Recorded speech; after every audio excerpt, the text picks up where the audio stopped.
Hello, and thank you for watching and listening to the Political Badass Podcast. My name is Eric Simpkin. Today we saw RFK Jr. He backed out of the race and he is endorsing Trump, which is a huge win for all of us conservatives. And we have plenty of room in the Republican Party for him and all the people that believe in him. So I took the first 13 minutes of his speech and listened to it. And I'm just shocked and overwhelmed at how articulately he explains why the Democrat Party of today is not the party of his father or his uncle, just like it's not the Democrat Party of any generation prior and really any day prior to what we're seeing today from the Democrat Party. Listen to this video of RFK Jr.'s speech today. It's really amazing. It really outlines exactly what we're seeing. And the last 20 seconds really sum it up. Thank you very much. 16 months ago, in April of 2023, I launched my campaign for President of the United States. I began this journey as a Democrat, the party of my father, my uncle, the party which I pledged my own allegiance to long before I was old enough to vote. I attended my first Democratic convention at the age of 6 in 1960. And back then, the Democrats were the champions of the Constitution, of civil rights. The Democrats stood against authoritarianism, against censorship, against colonialism, imperialism, and unjust wars. We were the party of labor, of the working class. The Democrats were the party of government transparency and the champion of the environment. Our party was the bulwark against big money interests and corporate power. True to its name, it was the party of democracy. As you know, I left that party in October because it had departed so dramatically from the core values that I grew up with. It had become the party of war, censorship, corruption, big pharma, big tech, big ag, and big money. When it abandoned democracy by canceling the primary to conceal the cognitive decline of the sitting president, I left the party to run as an independent. Conventional wisdom said that it would be impossible even to get on the ballot as an independent because each state poses an insurmountable tangle of arbitrary rules for collecting signatures. I would need over 1 million signatures, something no presidential candidate in history had ever achieved. And then I'd need a team of attorneys and millions of dollars to handle all the legal challenges from the DNC. And so I want to thank all of those dedicated volunteers and congratulate the campaign staff who coordinated this enormous logistical feat, not just for what you did for my campaign, but for the sacrifices you made because you love our country. You showed everyone that democracy is still possible here. It continues to survive in the press and in the idealistic human energies that still thrive beneath the canvas of neglect and of official and institutional corruption. Today, I'm here to tell you that I will not allow your efforts to go to waste. I'm here to tell you that I will leverage your tremendous accomplishments to serve the ideals that we share, the ideals of peace, of prosperity, of freedom, of health, all the ideals that motivated my campaign. I'm here today to describe the path forward that you've opened with your commitment and with your hard labors. Now, in an honest system, I believe that I would have won the election. In a system like kind that my father and my uncles thrived in, a system with open debates, with fair primaries, with regularly scheduled debates, with fair primaries, and with a truly independent media untainted by government propaganda and censorship. In a system of nonpartisan courts and election boards, everything would be different. After all, the polls consistently showed me beating each of the other candidates, both in favorability and also in head-to-head matchups. But I'm sorry to say that while democracy may still be alive at the grassroots, it has become little more than a slogan for our political institutions, for our media, and for our government, and most sadly at all for me, for the Democratic Party. In the name of saving democracy, the Democratic Party set itself to dismantling it, lacking confidence in its candidate, that its candidate could win in a fair election at the voting booth. The DNC waged continual legal warfare against both President Trump and myself. Each time that our volunteers turned in those towering boxes of signatures needed to get on the ballot, the DNC dragged us into court, state after state, attempting to erase their work and to subvert the will of the voters who had signed those petitions.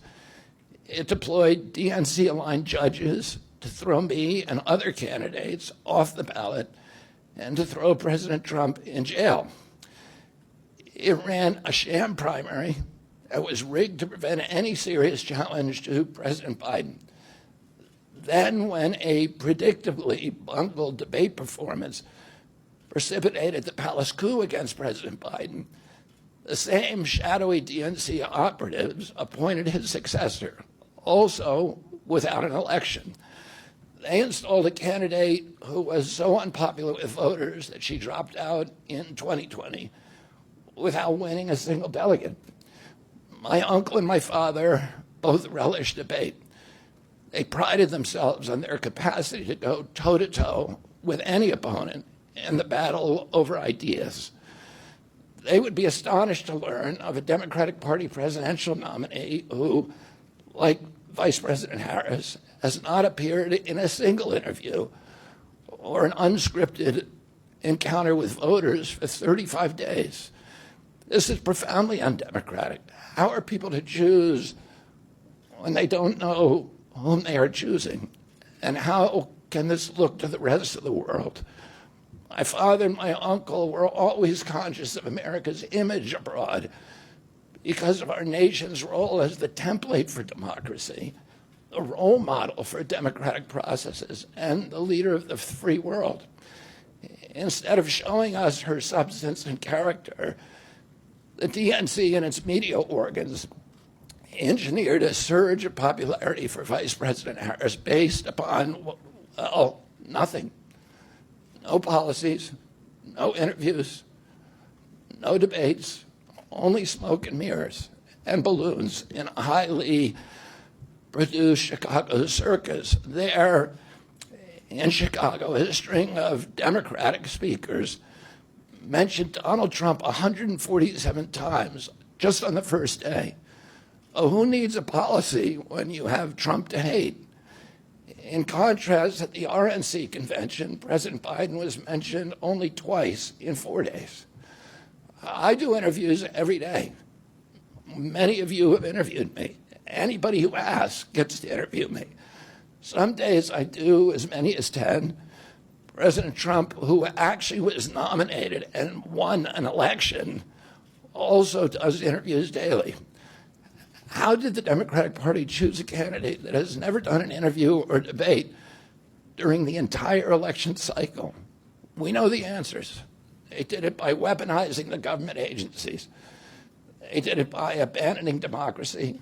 They did it by suing the opposition and by disenfranchising American voters. What most alarms me isn't how the Democratic Party conducts its internal affairs or runs its candidates. What alarms me is the resort to censorship and media control and the weaponization of the federal agencies. When a U.S. president colludes with or outright coerces media companies to censor political speech, it's an attack on our most sacred right of free expression, and that's the very right upon which all of our other constitutional rights rest.